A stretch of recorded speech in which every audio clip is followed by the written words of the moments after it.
तो मैं अपना संयुक्त राष्ट्र के साथ जुड़ा हुआ या अंतर्राष्ट्रीय जो पूरा काम था वो छोड़ने के बाद मैंने तय किया कि मैं जब तक जीतकर हम लोग टीम वापस नहीं आएगी, हम वापस घर नहीं जाएंगे। हम 100 दिन आंदोलन चलाए थे और गुजरात का बहुत बड़ा नेता जिसके सामने कोई आवाज नहीं उठाता था, वहां पर आपका एक छोटा सा गडरिया कार्यकर जो है वहां पे जीता था। आप अगर सर्च करेंगे लालजी देसाई और फार्मर्स मूवमेंट या पशुपालक मूवमेंट तो आपको मिल जाएगा कि जेल बिल जाना बड़ा आसान हो गया था।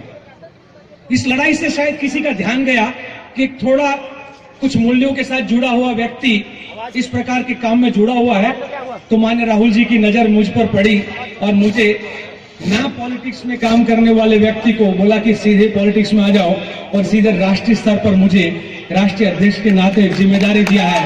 मैं ये मानता हूं कि ये आंदोलन की भूमिका और वो गडरियों की ताकत थी। वो मैं कुछ अपनी चीज अपने बारे में मैं छोटा सा परिचय इसलिए दिया कि हम अब एक दूसरे साथियों को जब नहीं जानेंगे नॉर्मली होता क्या है, हम यूनाइटेड हैं। न गुजरात में देवासियों का या देसाइयों का या रबारी या भरवाड़ जो अलग अलग नाम से पहचाने जाते हैं, जैसे पाल, बघेल और गडरिया के नाम से जाने जाते हैं, हमारे यहाँ पर मालधारी शब्द एक कॉमन है। मालधारी, माल मतलब मवेशी पशु, धारी मतलब धारण करने वाला। जैसे हमारा चक्रधारी था उसी तरीके से पशुओं को धारण करने वाला, माल को धारण करने वाला मालधारी।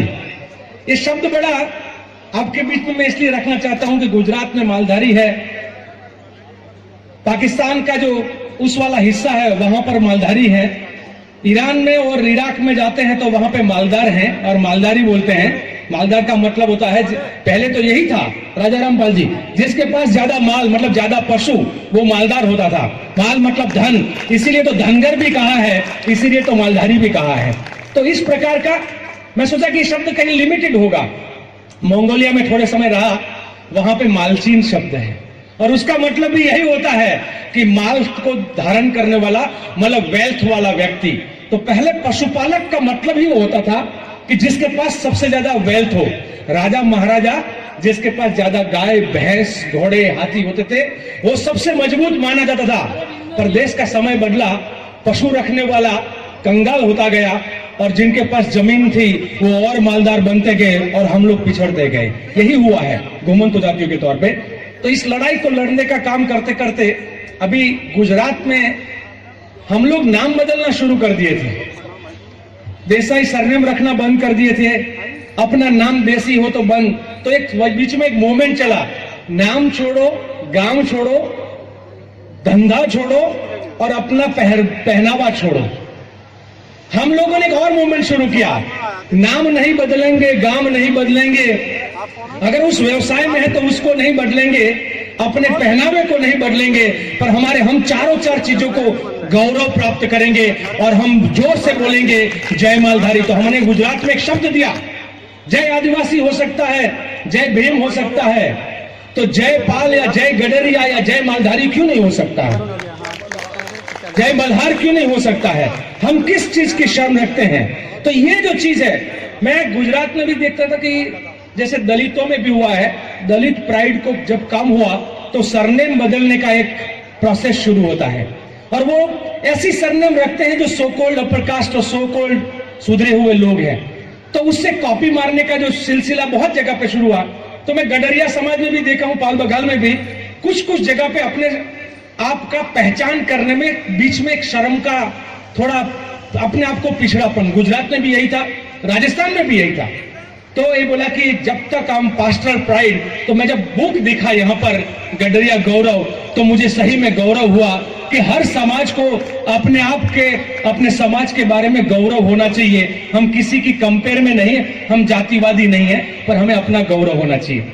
मेरे साथ बैठे हुए साथी शिक्षा के बारे में बात कर रहे थे, तो मैं बहुत ही शॉर्ट में इतना कहूंगा, जो समाज इकोनॉमिकली, पॉलिटिकली और एजुकेशनली यूनाइटेडली अगर वो काम नहीं करता है और वो समाज मिल के नहीं लड़ता है, तो ये तो बदलाव का दौर ऐसा है कि जो संगठित नहीं हुआ वो बिखर जाता है, उसका अस्तित्व भी मिट जाता है।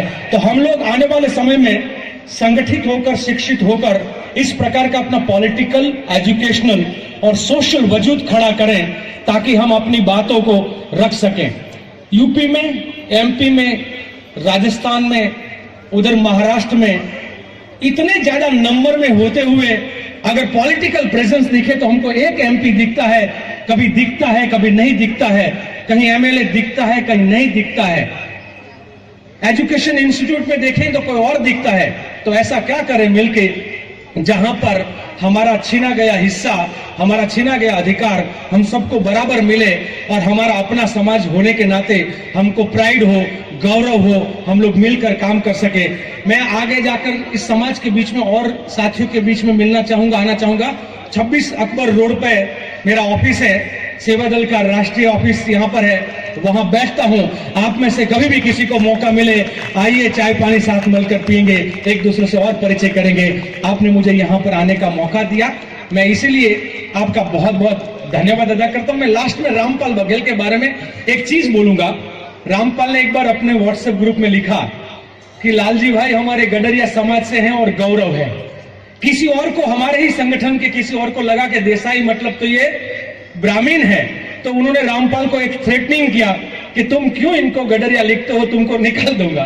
तो जिन्होंने इनको थ्रेटन किया था, मैंने उनको धीरे से बोला मुझे गडरिया होने का और तुमको क्या प्रॉब्लम है, मैं खुद गडरिया हूं, तुम वो लिखता है तो उसमें प्रॉब्लम क्या है। तो ये जब समाज में बीच में हम लोग खुल के बोलेंगे कि हम कौन है, अपना अस्तित्व, और मैं लगातार ये कहता हूं जो जड़ से उखड़ जाता है ना वो पेड़ टिक नहीं पाता है, इसलिए कभी जड़ से मत उखड़िए, और मैं अपनी जड़ों से उखड़ना नहीं चाहता हूं। आप सबका बहुत बहुत धन्यवाद। जय हिंद।